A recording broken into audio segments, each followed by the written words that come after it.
Buenos días, hermanos. Vamos a abrir nuestras Biblias en 1 de Samuel, capítulo 4.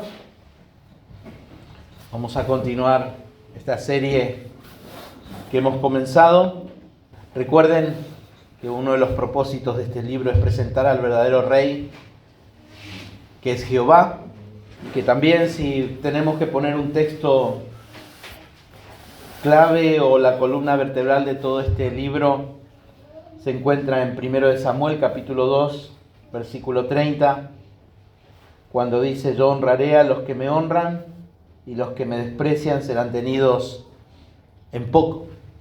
Y hoy en esta mañana hemos tenido ya la lectura del capítulo 4 que nuestro hermano Manuel ha compartido con nosotros, y a base de este capítulo hoy vamos a estar meditando, vamos a estar exponiendo, explicando este pasaje.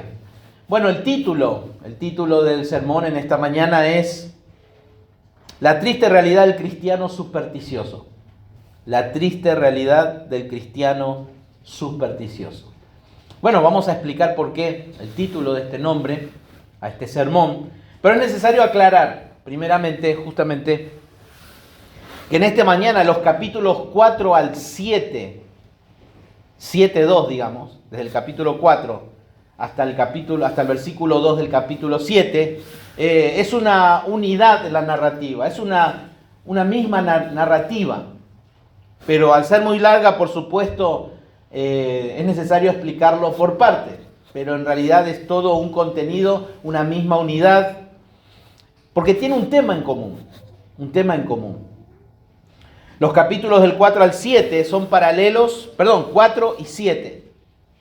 4 y 7 son paralelos y se contrastan justamente. El capítulo 4 podemos ver a Israel tratando de manipular a Dios y en consecuencia son vencidos por los filisteos. Y en el capítulo 7 vamos a estar viendo a Israel que se arrepiente ante Dios y en consecuencia vencen a los filisteos.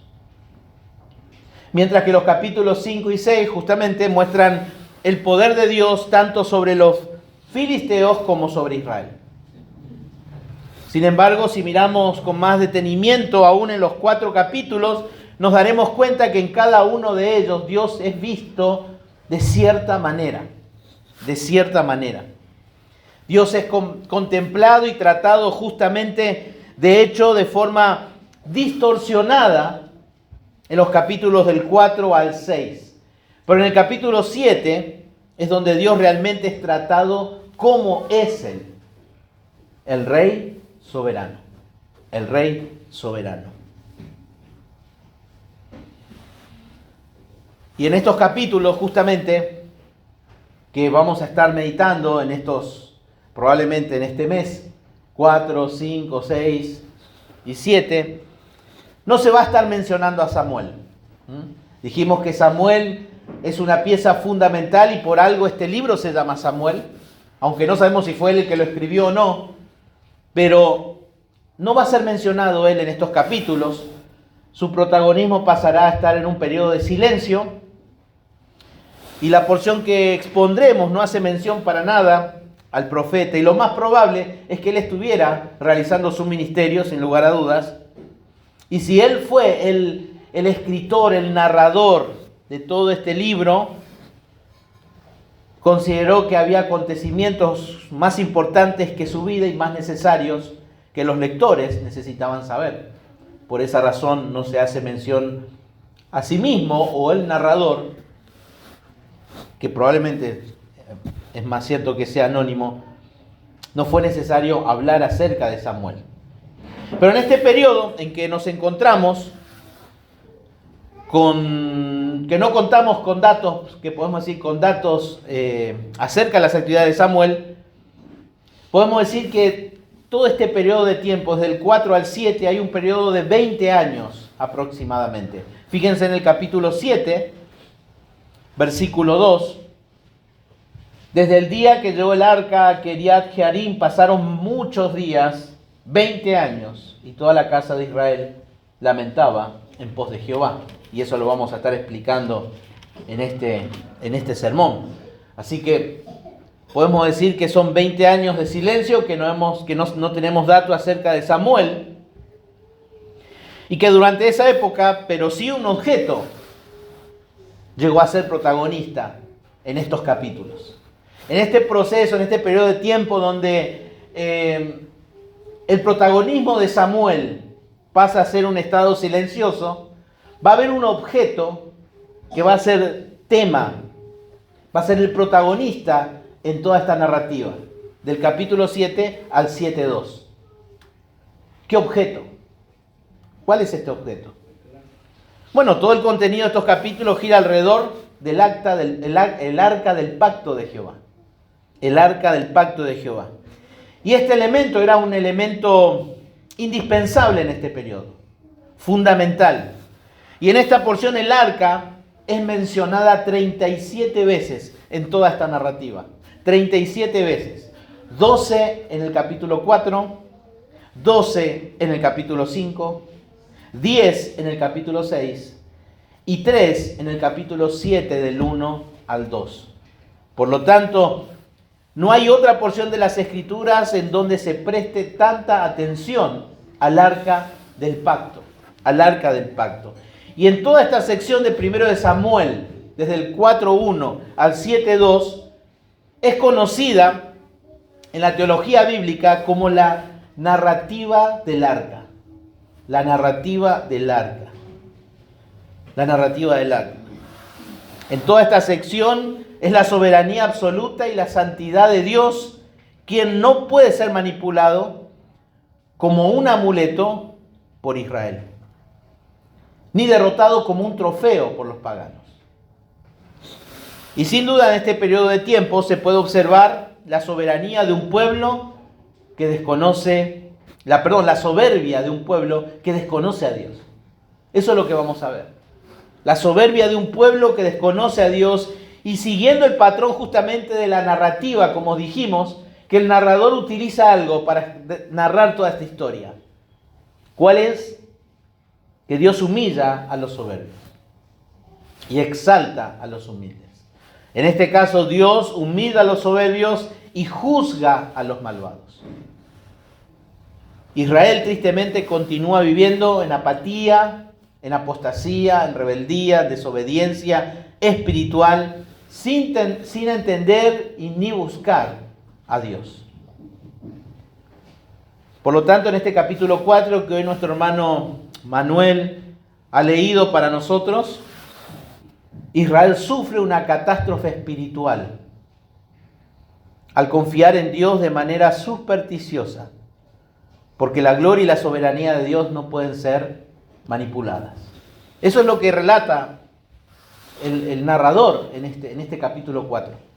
Israel sufre una catástrofe nacional y espiritual al confiar en Dios de una manera supersticiosa, porque la gloria y la soberanía de Dios no puede ser manipulada.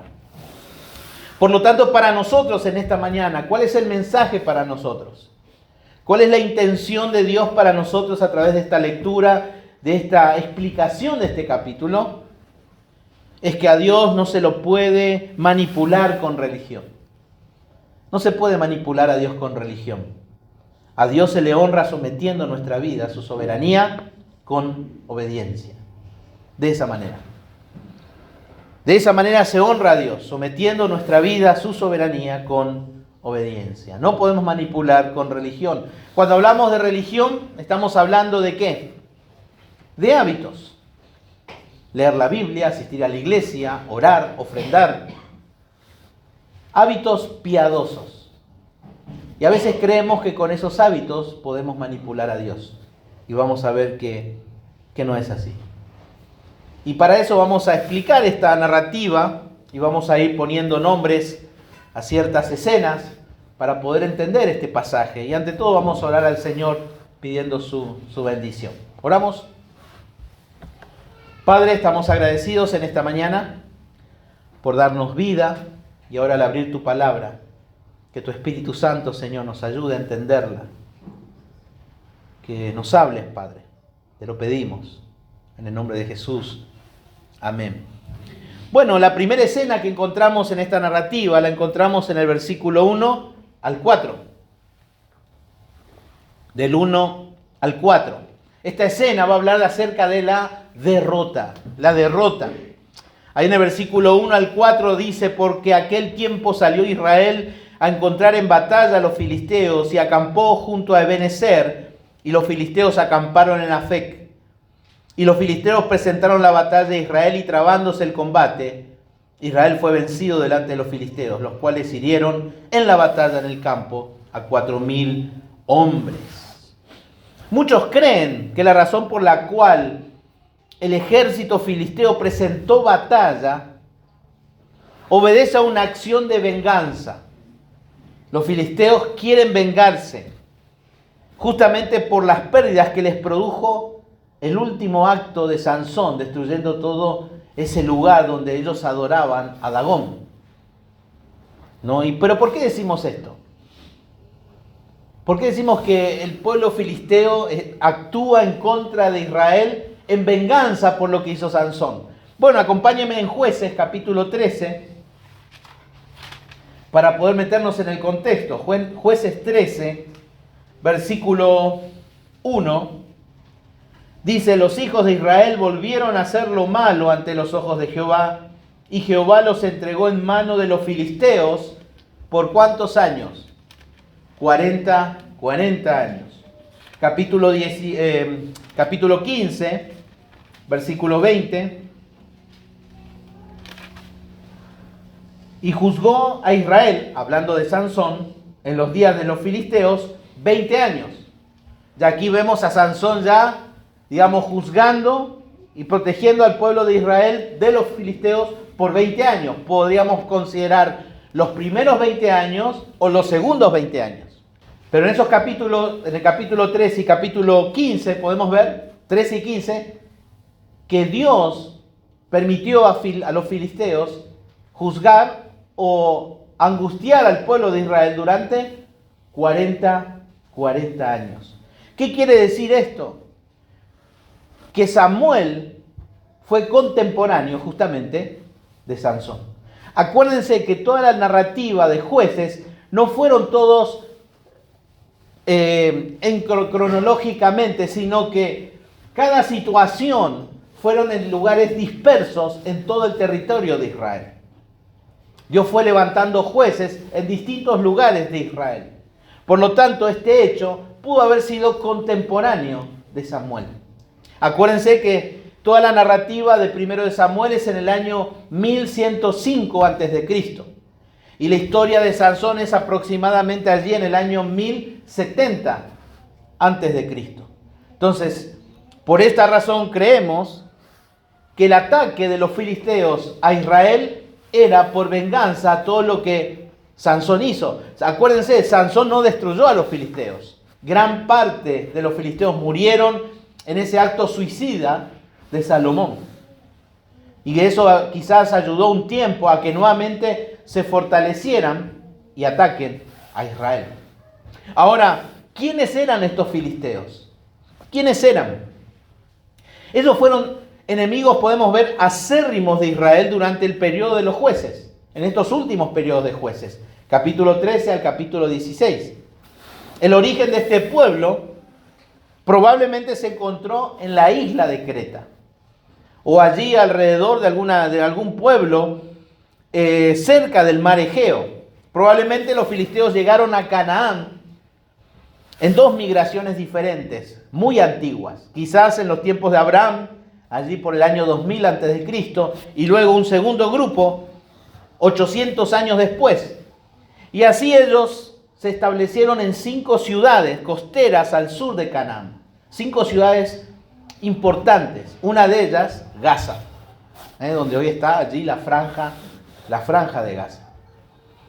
Bueno, en cuanto a tecnología, ellos fueron pioneros en el uso de hierro y otras habilidades también en el combate. Si se fijan conmigo en 1 Samuel capítulo 13, versículo 19,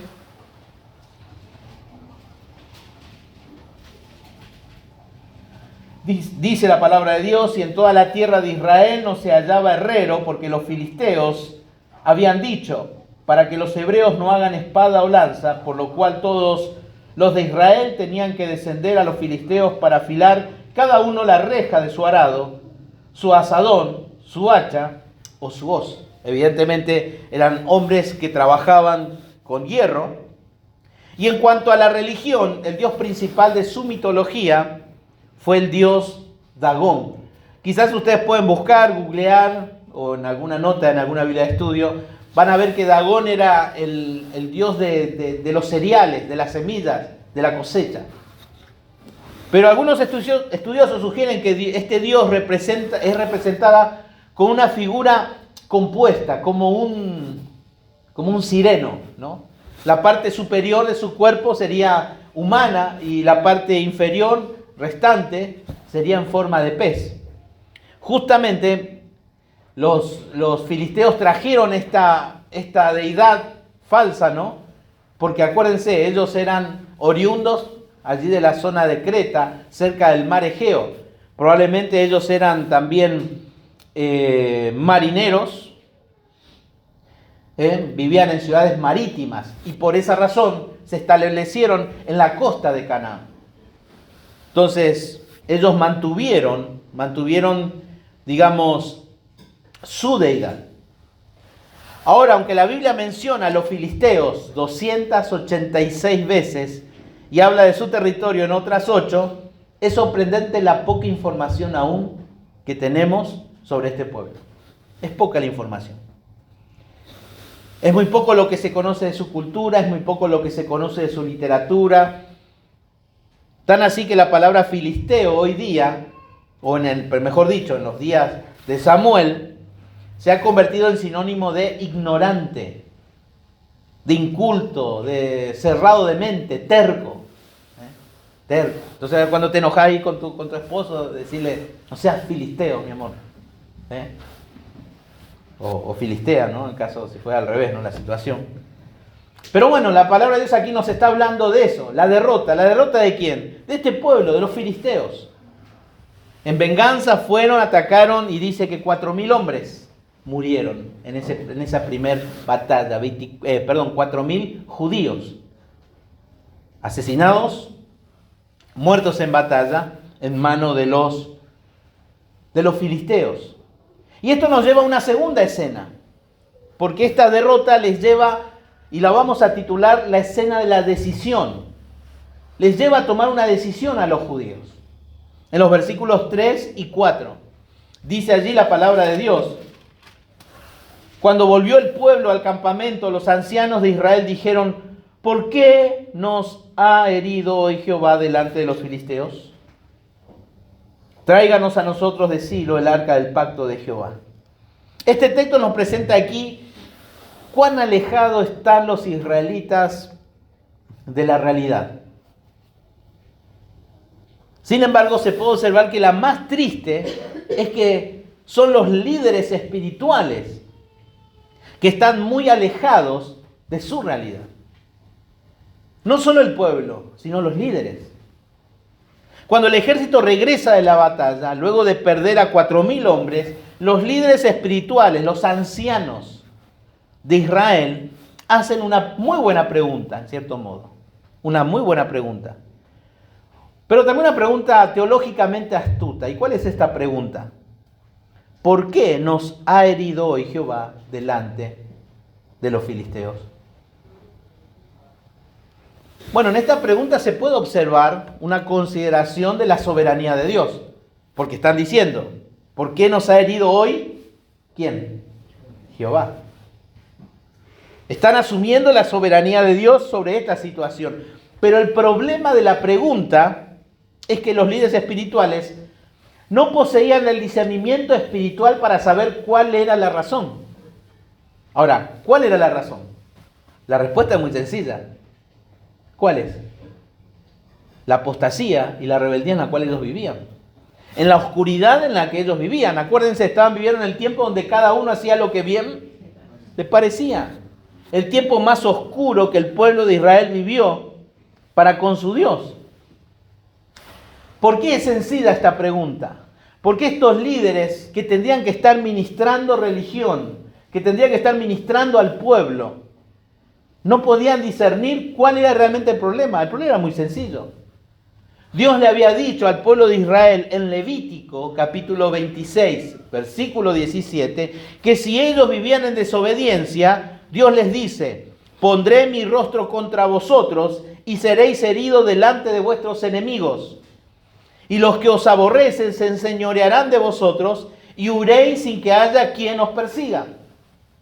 Dios ya les prometió que si ustedes obedecen, viven en apostasía, van a vivir angustiados en manos de sus enemigos. Luego Dios afirma a la segunda generación que va a entrar a la tierra prometida en Deuteronomio capítulo 28, versículo 25, Jehová te entregará derrotado delante de tus enemigos. Por un camino saldrás contra ellos y por 7 caminos huirás delante de ellos. Y serás vejado por todos los reinos de la tierra. Dios vuelve a establecer, vuelve a reafirmar que la apostasía y la desobediencia será castigada justamente levantando a un pueblo enemigo. Por lo tanto, Israel estaba sufriendo ¿a causa de qué? De su apostasía. De su apostasía, de su alejamiento de Dios. Los líderes, en lugar de reunir al pueblo e ir juntos en arrepentimiento y reconocer que han sido infieles a su Dios, en lugar de ello, ¿qué deciden hacer? Bueno, ahí encontramos en el versículo 3. Tráiganos a nosotros de Silo el arca del pacto de Jehová, para que viniendo de entre nosotros nos salve de la mano de nuestros enemigos. Esa es la decisión. Esa es la decisión. En lugar de ver la derrota como un llamado al arrepentimiento, los ancianos ven la oportunidad, ¿para qué? Para utilizar un arma secreta. Una bomba atómica. No una bomba nuclear allí que aniquile a todos. En cierto modo, ellos tomaron una decisión supersticiosa. Supersticiosa. Ahora, una pregunta: ¿qué es ser o qué es la superstición? Bueno, ser supersticioso significa tener la creencia de que ciertos actos, objetos, palabras o situaciones cotidianas pueden influir de manera mágica, positiva o negativa en el futuro o en la suerte de una persona, sin que exista ninguna relación lógica o científica que lo demuestre. Cuando uno es supersticioso, empieza a pensar de manera falsa, de manera irracional, que si hace algo va a causar que algo más pase, o si deja de hacer algo, algo no va a pasar. Y es la misma mentalidad justamente de los incrédulos. Es como piensa un incrédulo. Incrédulos supersticiosos. Y no hace falta ir muy lejos. En esta misma narrativa podemos ver cómo los filisteos respondieron de manera supersticiosa cuando vieron el arca de Jehová. Fíjense en el versículo 7.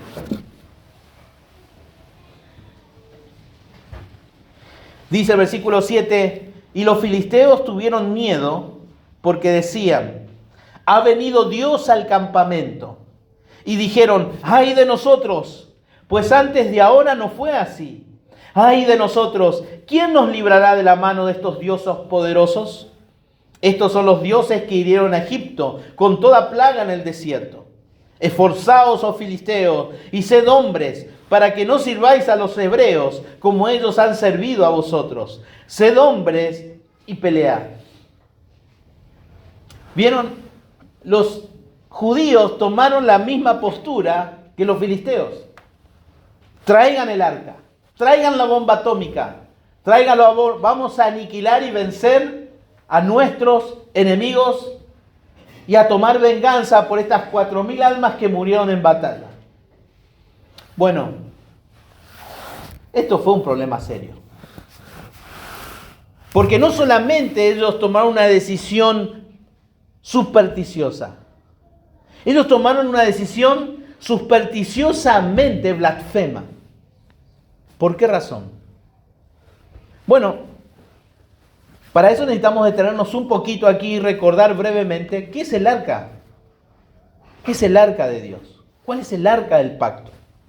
Bueno, en el libro de Éxodo, en el capítulo 25, describe que el arca era una caja rectangular. Era una caja rectangular de madera de acacia. Madera de acacia. Era una madera muy dura. Era una madera que repele naturalmente el hongo y las termitas. Naturalmente no necesita nada. Como hoy día no hay que comprarle cupín, nada de eso. La misma manera repele todo eso. Y también era muy resistente a la intemperie y al agua.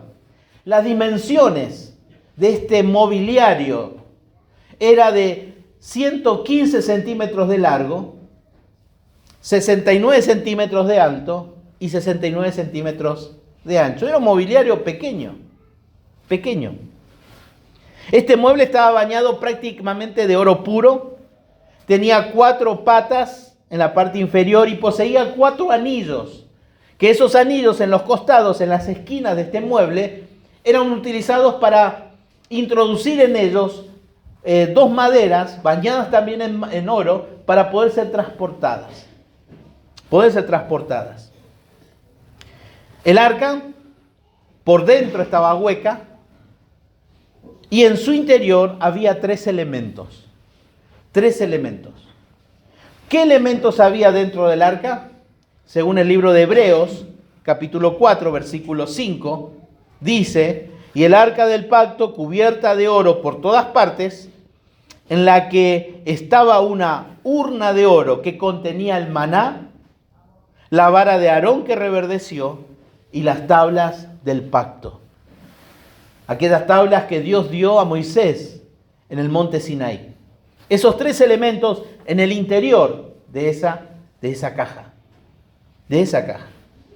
Ahora, lo que cerraba o cubría esta caja, el interior de esta arca, era una placa de oro, como una tapa de oro, que se colocaba por encima de este mobiliario. Esta cubierta o placa se la denominaba el propiciatorio. El propiciatorio. Y sobre esa base hicieron 2 querubines de oro, que cubrían con sus alas y sus rostros miraban hacia abajo, mirando la cubierta, cubriendo con sus alas. Dice el versículo 5 de Hebreos capítulo 9, y sobre ella los querubines de gloria que cubrían el propiciatorio. Todo esto simbolizaba la mismísima presencia de Dios. La mismísima presencia de Dios. Y tengan en cuenta esto, simbolizaba. Ahora, ¿por qué se llamaba el propiciatorio? Bueno, la palabra proviene de la palabra propiciar, del verbo propiciar, que significa calmar el enojo de alguien, reconciliarse o ganar el favor de una persona. Por lo tanto, el propiciatorio era el lugar de la reconciliación o el asiento de la misericordia. En ese sitio, es en ese sitio donde las demandas justas y santas de la ley de Dios eran satisfechas. En ese lugar, en el propiciatorio. ¿Y cómo eran satisfechas las demandas santas y justas de Dios? Bueno, según Levítico capítulo 16, se describe que una vez al año el sumo sacerdote, en el día de la expiación, entraba al lugar santísimo y sobre esa tapa, sobre el propiciatorio, el sumo sacerdote derramaba la sangre del animal que era sacrificado ese día. ¿Por qué? ¿Por qué ahí? ¿Por qué en ese lugar? ¿Por qué sobre el propiciatorio? Bueno, porque esa tapa donde se rociaba la sangre estaba arriba de las tablas que tenían los 10 mandamientos. Y arriba de ese mobiliario, según el libro de Levítico, nos cuenta que estaba la gloria de Dios. La nube de la gloria de Dios. Entre las demandas de la ley y la gloria de Dios. Allí estaba ese mueble. Allí la gloria que manifestaba la presencia de Dios entre los dos querubines sobre esa tapa.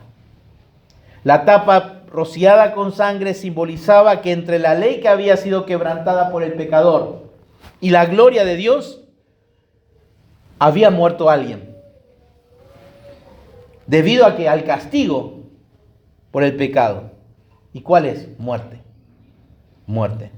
Pero no era la sangre de un israelita, sino la sangre de un animal que había muerto en lugar como sustituto de un israelita que creía y estaba arrepentido. Y esto hacía del arca un valor altamente sagrado. Era algo único. El arca, de hecho, estaba en el lugar santísimo, en el lugar, en el fondo, detrás de un gran velo, que solamente podía entrar el sumo sacerdote una vez al año. Solo el sumo sacerdote era el que podía ver una vez al año este mobiliario tan sagrado, tan sagrado. La razón de esto era porque simbolizaba la misma presencia de Dios. Pero no era Dios, era la misma presencia de Dios. Pero tristemente estos filisteos y estos judíos vieron a este mobiliario como Dios. Este mueble justamente debía ser cuidado bajo circunstancias sumamente serias y precauciones extremas.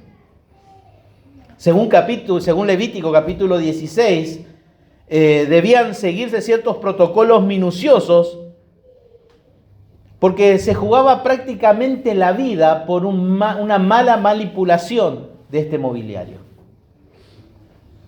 Porque, fíjense, si el sumo sacerdote debía pasar por toda una ceremonia de limpieza para entrar a ese lugar y estar en contacto con ese mobiliario, era un asunto tremendamente serio.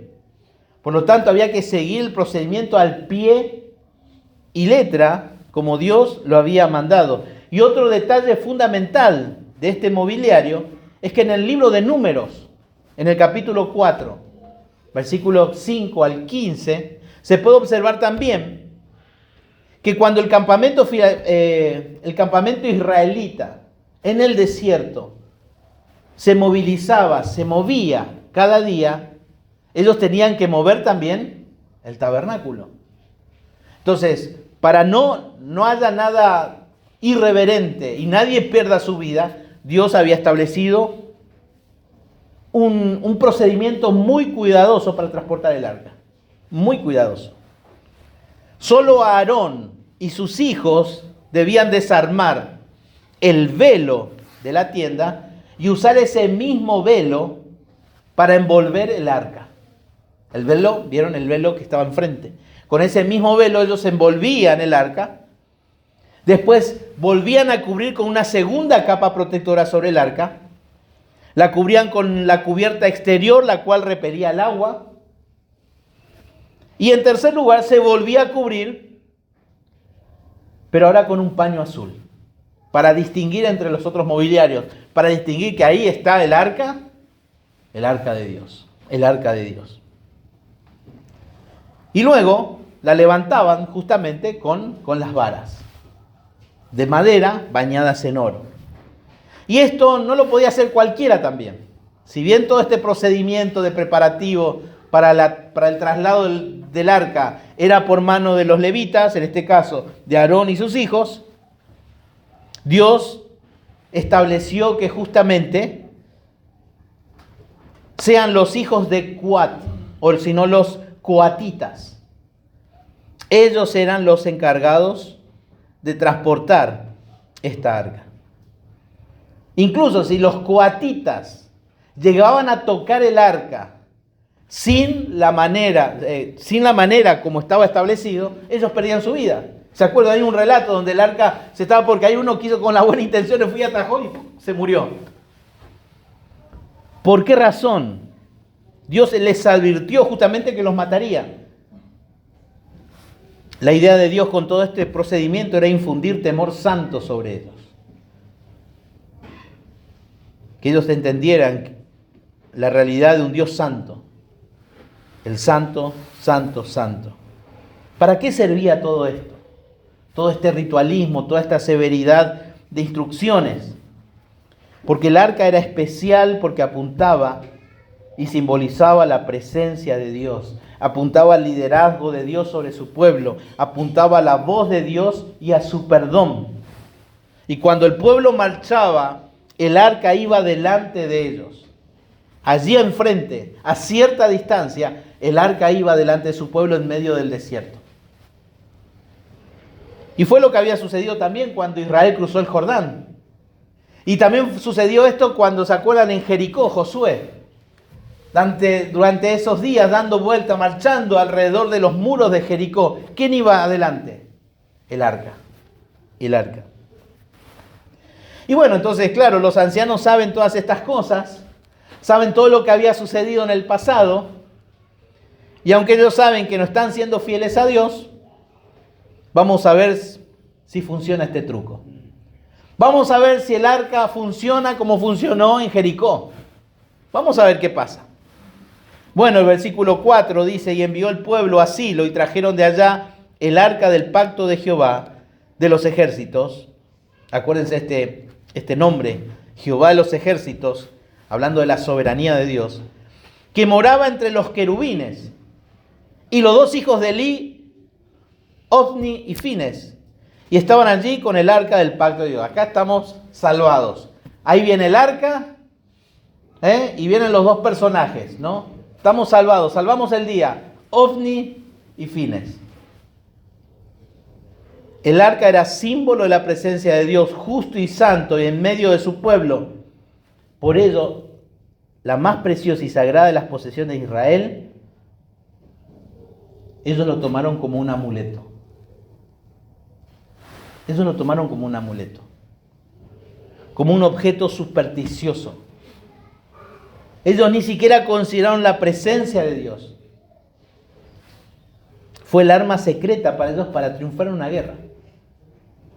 Y esto se convirtió en un acto blasfemo e insolente. Blasfemo e insolente.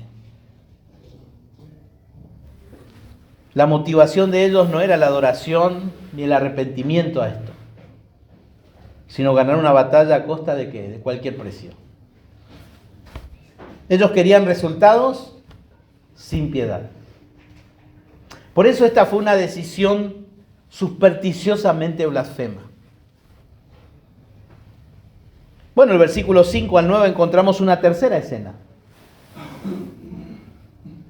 La desesperación. Vean el versículo 5. Aconteció que cuando el arca del pacto de Jehová llegó al campamento, todo Israel gritó con tan gran júbilo que la tierra tembló. Parece que ellos quisieron recrear lo que sucedió 400 años atrás en Jericó. ¿Se acuerdan? Ellos tenían que gritar y los muros caían. Ellos tenían que haber gritado ¿de qué? ¿De qué tenían que haber gritado esta gente? Los judíos, al ver el arca. De espanto. ¿Qué están haciendo? Nos vamos a morir todos. ¿Cómo van a traer eso de manera insolente y blasfema delante de nosotros el arca? Pero ellos dicen que gritaron de júbilo, contentos. Versículo 6. Cuando los filisteos oyeron la voz de júbilo, dijeron, los filisteos. Y ahí lo habíamos leído. ¿Qué voz de gran júbilo es esta en el campamento de los hebreos? Y supieron que el arca de Jehová había sido traída al campamento. Los filisteos sabían el poder de la presencia de Dios. ¿Se acuerdan Rahab? Ahí con los espías, justamente en Jericó, les decían, yo he oído lo que el Dios de ustedes ha hecho. Y ella depositó su fe en ese Dios. Pero en este caso los filisteos sabían, pero no creían en él. También los filisteos, tanto como judíos, fueron supersticiosos. Ellos se dan cuenta que es el arca de Jehová y se desesperaron. Imagínense, de manera equivocada, en cierto modo respondieron correctamente a cómo debían haber respondido los judíos. ¿Por qué decimos esto? Porque decía, ¡ay de nosotros! Los incrédulos, los sin conversia, ¡ay de nosotros! Está el arca de Dios acá. Y el pueblo de Israel contento, festejando porque sacaron a su mejor jugador, ¿no? Acá está, con este lo vamos a ganar. Por lo tanto, ahí dicen los filisteos, dijeron, esforzados filisteos, sed hombres, para que no sirváis a los hebreos. Los dos estaban en desesperación. Los judíos, una desesperación de impotencia. Y los filisteos, una desesperación porque decían de manera supersticiosa, han traído a su Dios para vencernos. Por lo tanto, prepárense y vamos a la batalla. Y esto nos hace entrar a la cuarta escena, el desastre. Versículo 10 al 18. Pelearon pues los filisteos, e Israel fue vencido, y huyeron cada uno a sus tiendas. Un comentarista decía con respecto a esta expresión cuando dice huyeron cada uno a sus tiendas, es una expresión que significa que dejaron de ser soldados. ¿Qué quiere decir eso? Corrieron cobardemente. Renunciaron a ser soldados. Corrieron con la mentalidad de no volver más a batalla, nunca más seremos. Evidentemente lo que estaba pasando era atroz, era cruento. Y dice allí, y fue hecha muy grande mortandad. Ahí la expresión también puede ser, se ha convertido en una gran masacre. Podemos decir que este desastre fue cruento. Cruento. Pues cayeron de Israel ya no 4.000 hombres. ¿Cuántos? 30.000 hombres de a pie. 30.000 hombres de a pie. Esto fue terrible. Terrible. Pero esta expresión, el desastre, no solamente tuvo que ver con la caída de 30.000 hombres. ¿Se acuerdan dónde Samuel y Elí estaban sirviendo? ¿Se acuerdan la ciudad? ¿Cuál era? Silo. Allí estaba el tabernáculo. Allí estaba el arca. Ellos mandaron a pedir, ¿se acuerdan? Traigan el arca de Silo, dice acá en el capítulo 4. Bueno, parece que también fue destruido por los filisteos todo ese lugar. Y podemos pensar por algunas razones. La primera, ni primero ni segundo de Samuel, a partir de acá, nunca más es mencionado Silo como un lugar de adoración. Quiere decir que ya ese lugar ya no fue más. Segundo, el arca no fue devuelta a Silo después que fue secuestrada, como lo vamos a leer. Eso en el capítulo 7 y capítulo 1, versículo 1 y 2. Después vamos a ver que Samuel traslada todo el centro de sus actividades de vuelta a la ciudad natal de Samuel, Rama. Y justamente las referencias en los Salmos capítulo 78, versículo 60, y Jeremías capítulo 7 y capítulo 26 mencionan explícitamente la destrucción de la ciudad de Silo. Acuérdense, los filisteos tenían sed de venganza. Ellos destruyeron nuestro centro de adoración. Sansón lo destruyó. Por lo tanto, vamos con todo. Ataquemos su centro de adoración. Bueno, el versículo 11, ¿qué nos dice? Y el arca de Dios fue tomada, y muertos los dos hijos de Elí, Ofni y Finés. Y corriendo de la batalla, un hombre de Benjamín llegó el mismo día a Silo, rotos sus vestidos y tierra sobre su cabeza. Bueno, aquí podemos ver, ¿no?, que Dios cumple lo que promete. Se lo dijo a su papá, ¿se acuerdan? Elí, por medio de un profeta anónimo, y luego por Samuel, que sus hijos iban a morir. Y bueno, Dios acá cumpliendo. Por eso a veces pensamos que peco ahora y después pido ahí en oración un perdón y ya está. Acá pasó mucho tiempo del pecado de ellos. Dios siempre va a pasar factura. El pecado pasa factura. Quizás no en el mismo momento, quizás momentos después, pero va a pasar. No nos vamos a librar del pecado y sus consecuencias. Y dice que este hombre llegó a Silo, ¿se acuerdan? Llegó a Silo, donde estaba Elí. Y ahí dice que sus vestidos estaban rotos y tierra sobre su cabeza. No es que puse tanto correr y de la suciedad. No, esto era una señal justamente de luto, de angustia. Y dice el versículo 13, y cuando llegó, he aquí que Elí estaba sentado en una silla vigilando junto al camino, porque su corazón estaba temblando por causa del arca de Dios. Imagínense, él, indudablemente, él sabía que sus hijos habían ido. Pero Elí, ¿qué sabía de antemano? Que sus hijos en cualquier momento iban a morir. Él ya lo tenía asumido a esto. Se lo había dicho a Samuel, ¿se acuerdan? Si Dios lo tiene que hacer, que lo haga, dijo. Y aquí vemos que Elí sabía que sus hijos iban a morir. Por eso su corazón estaba temblando en una sola cosa. El arca de Dios se fue. Y dice el versículo 13, llegando pues aquel hombre a la ciudad y dadas las nuevas, toda la ciudad gritó. Y este fue un grito de angustia. Y vamos a ver por qué fue un grito de angustia. ¿O por qué fue un grito angustioso? Cuando Elí oyó el estruendo de la gritería, dijo, ¿qué estruendo de alboroto es este?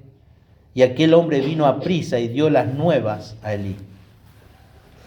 Y la preocupación de Elí, en cierto modo, fue patética, digamos.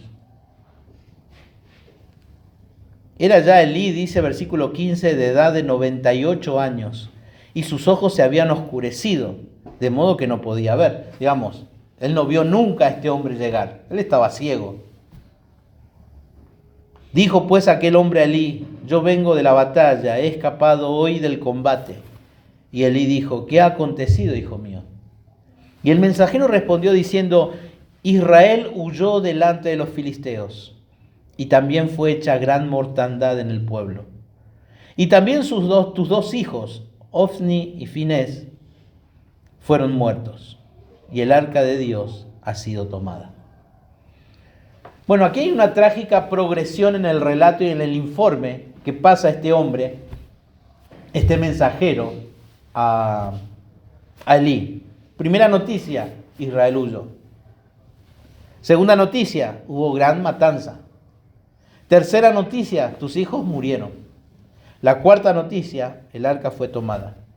El autor, el narrador, aquí en 1 Samuel, no expresa y no responde, no muestra cómo responde a las primeras tres noticias. No da detalles de cómo Elí responde a estas primeras tres noticias. Pero sí nos describe cómo responde a la última noticia. Dice allí versículo 18. Y aconteció que cuando él hizo mención del arca de Dios, Elí cayó hacia atrás de la silla, al lado de la puerta, y se desnucó y murió. Porque era hombre viejo y pesado. Y había juzgado a Israel 40 años. 40 años. Quizás el hecho que se haya caído fue quizás un paro cardíaco. Acuérdense de toda la grasa que comía, por eso era el peso que tenía él, de todas esas grandes comilonas que se hacían con sus hijos. Acá él cae, se rompe su silla, se desnuca y muere. Y aquí podemos ver que él parte a la eternidad escuchando la peor noticia que un sumo sacerdote podía escuchar. ¿Cuál era? El arca de Dios fue robada. Fue robada. El arca de Dios fue robada por un ejército pagano. La noticia que Ofni y Fines estaban muertos parece que ya no lo desconcertó a Ali. Él ya sabía, ya lo dio por hecho. Pero escuchar que el arca fue capturada fue demasiado para él. Fue tanto el golpe emocional que su corazón paró y murió. Su peso fue tanto que cayó y se desnucó. Y aquí nos lleva a la última escena, los versículos 19 al 22. Y aquí podemos decir y vamos a llamar el desatino.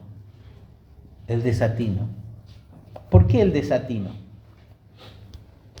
Bueno, el verbo desatinar significa perder el tino, perder la puntería, perder la habilidad de apuntar bien. Tino quiere decir eso, apuntar bien, acertar. También puede significar perder la habilidad del juicio o el tacto. Por lo tanto, desatino es literalmente perder la puntería o el buen juicio. Y ahora vamos a ver por qué. Versículo 19. Y su nuera, la mujer de Fines, que estaba encinta, cercana al alumbramiento, oyendo el rumor que el arca de Dios había sido tomada, y muerto su suegro y su marido, se inclinó y dio a luz, porque le sobrevinieron sus dolores de repente. Y al tiempo que moría ella, le decían las que estaban junto a ella: no tengas temor, porque has dado a luz un hijo. Mas ella no respondió, ni se dio por entendida. Y llamó al niño Icabod, diciendo: traspasada es la gloria de Israel, por haber sido tomada el arca de Dios y por la muerte de su suegro y de su marido. Dijo pues: traspasada es la gloria de Israel, porque ha sido tomada el arca de Dios. Ahí la palabra traspasar, el verbo traspasar, se puede traducir como se despidió o abandonó. Algunos casos se puede traducir también como deshonrada. Deshonrada. Esta mujer, la nuera de Elí, estaba embarazada de Fines. Pobre mujer, ¿no? Todo lo que vivió de este hombre. Y dice que muriendo ella, tiene a este hijo y quiere ponerle un nombre. ¿Se acuerdan que para los judíos los nombres son muy significativos? Y en el contexto del nacimiento de su hijo dice: no, en realidad no me convence mucho tener un hijo. ¿Te acuerdan, Ana? ¿Qué había pedido? Un hijo. Y le puso Samuel. Acá ella dice: vas a tener un hijo. ¿Para qué? Y le pone el nombre de Icabod, que quiere decir traspasada es la gloria de Israel. La palabra Cabot quiere decir gloria, honra. Es algo pesado.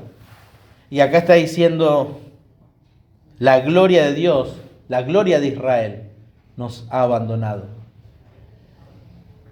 ¿Cuál era la gloria de Israel para esta mujer? El arca. Lo que esta mujer estaba haciendo, estaba expresando lo que cualquier israelita en ese momento, podríamos decir la mayoría de los israelitas en ese momento, porque no todos, la mayoría supersticiosamente creían que ese arca era Dios. Por eso hablamos del desatino, perdió el juicio. El pueblo de Israel perdió el juicio. Ya no sabía discernir lo que estaba pasando. Veía un mobiliario y decía: esto es Dios. ¿Por qué entró en en esa angustia? ¿Por qué creció esa desesperanza en esta mujer? Justamente porque los cimientos de la fe de los israelitas eran una fe falsa. Porque estaba puesta ¿en qué? En lo que se ve. En lo que se ve. En lo que uno tiene, en lo que uno puede palpar. Y que cuando eso se acaba, o se pierde, o se muere, ya no hay esperanza. Ya no hay sentido en la vida. ¿Para qué vamos a vivir? Se fue la gloria de Israel. ¿Que acaso Dios se fue? No, lo que se fue un mueble. Fue un mueble. Porque ellos estaban puesta su fe en cosas, en objetos, no en Dios. Dios es omnipresente. ¿Qué quiere decir eso? Que Dios no está condicionado ni por espacio ni lugar. Ellos tenían su fe puesta en un objeto. Por eso, hermanos, cuando llegan las crisis nos desesperamos. ¿Por qué? Porque hay algo que perdemos. ¿Qué es? La paz. Se pierde la paz, nos desesperamos. Cuando llega la enfermedad, nos desesperamos. ¿Por qué? Porque perdimos ¿qué cosa? La salud. Cuando hay necesidad material, nos desesperamos. ¿Por qué? Porque se acabó el recurso.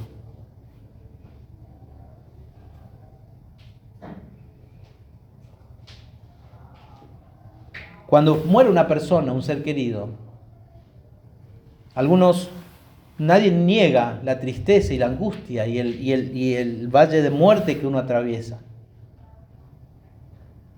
Pero para muchas personas, cuando un ser querido muere, pierde el sentido de la vida. ¿Por qué? ¿Por qué pasa esto? Porque justamente los cimientos de la fe están puestos en una fe falsa.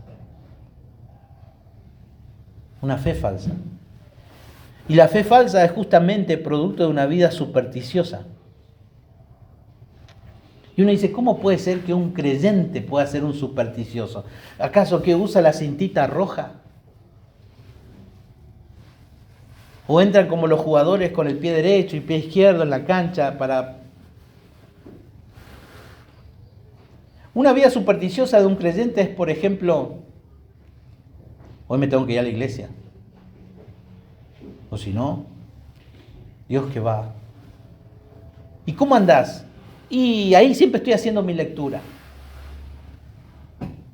Y estoy orando ahí siempre.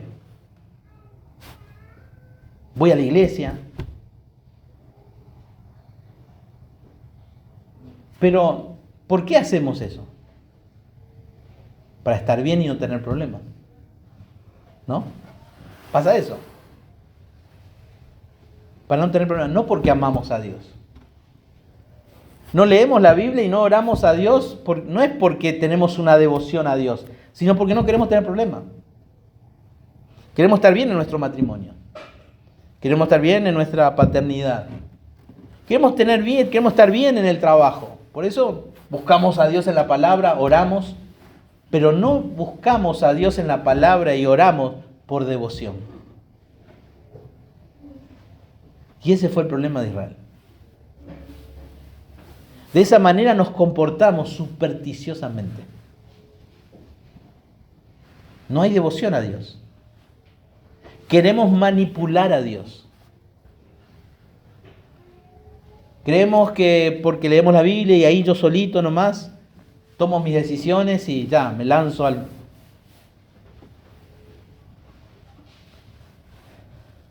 Podemos ver en Elí, cuando el sacerdote tenía que estar sirviendo, él estaba sentado. Sentado. Pero hermano, va a llegar un punto en que te vas a acostumbrar tanto a estar sentado que tu silla se te va a romper. No la silla física. No sé si me entienden. No te acostumbres a estar así toda tu vida. Dios nos salvó para servirle, no para estar sentados, no para no hacer nada. Porque va a llegar un punto en que esa silla se va a romper y se va a acabar todo. Cuando llegan las malas noticias, ¿en qué está puesta tu fe? ¿En qué está puesta tu fe? Y no te olvides que no podemos pecar libremente. Porque Dios, el pecado pasa factura. Quizás mañana, pasado, no te pase factura, quizás dentro de unos años. Pero la paga del pecado es muerte. Y Dios castiga el pecado. Que hoy estés bien, vivito y coleando y no te haya pasado factura, no quiere decir de que ya pasó todo. Va a pasar. Va a pasar. Si no hay un genuino arrepentimiento. Un genuino arrepentimiento. ¿En qué estamos depositando nuestra fe? En nuestra fe. Cuando venimos a la casa del Señor, ¿por qué venimos? Porque realmente venimos porque queremos adorar a Dios. Porque realmente buscamos a Dios. Por eso, por cualquier cosa, nos distraemos y no venimos a la iglesia después. Por cualquier cosa. Porque Dios no es lo primero. Eso es lo que la palabra de Dios nos muestra, no lo que Pablo Benítez les está diciendo. Es lo que muestra la palabra de Dios. Así se comportó el pueblo de Israel.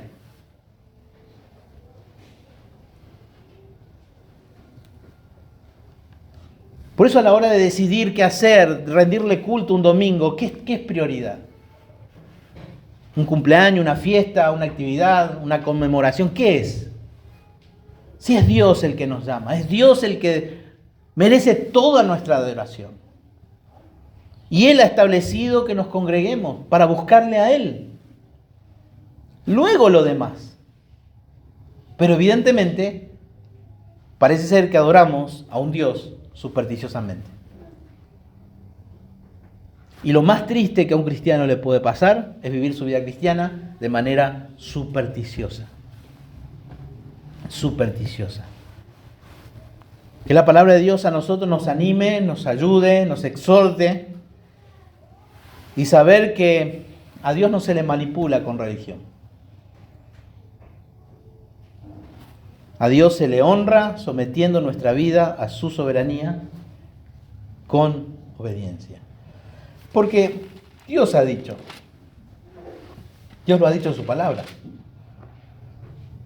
Yo honraré a los que me honran y a los que me desprecian serán tenidos en poco. Eso es lo que pasó.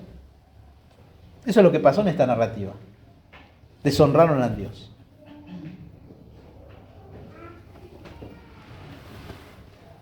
Que nos ayude a pensar cómo estamos confiando en Dios en nuestro día a día. ¿Oramos? Padre, gracias te damos por tu palabra en esta mañana. Nos encontramos, Señor, con una historia triste, trágica.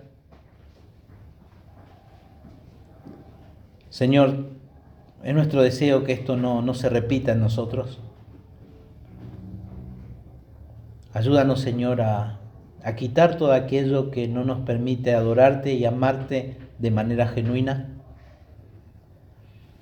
Ayúdanos a quitar todo aquello que no nos permite confiar de manera genuina. A no poner nuestros ojos en cosas superficiales, en cosas materiales, en cosas buenas, Señor, que nos permites tener y poseer en este mundo, ya sea un objeto, ya sea una posición, o ya sea una persona, Señor. Ayúdanos a amarte con todo el corazón. Somos tentados en el día a día, Señor, en vivir para nosotros, en satisfacer nuestras cosas y no vivir de una manera devota a ti, Padre. Perdónanos si hemos tratado de manipularte. de obtener tus bendiciones por hacer cosas que ni siquiera las hacemos por amor, sino simplemente por no tener problemas. Padre, gracias por tu palabra y bendícenos en el recorrido de estos capítulos para aprender más de ti, Señor, y cuál debe ser nuestra respuesta. En el nombre de Jesús. Amén.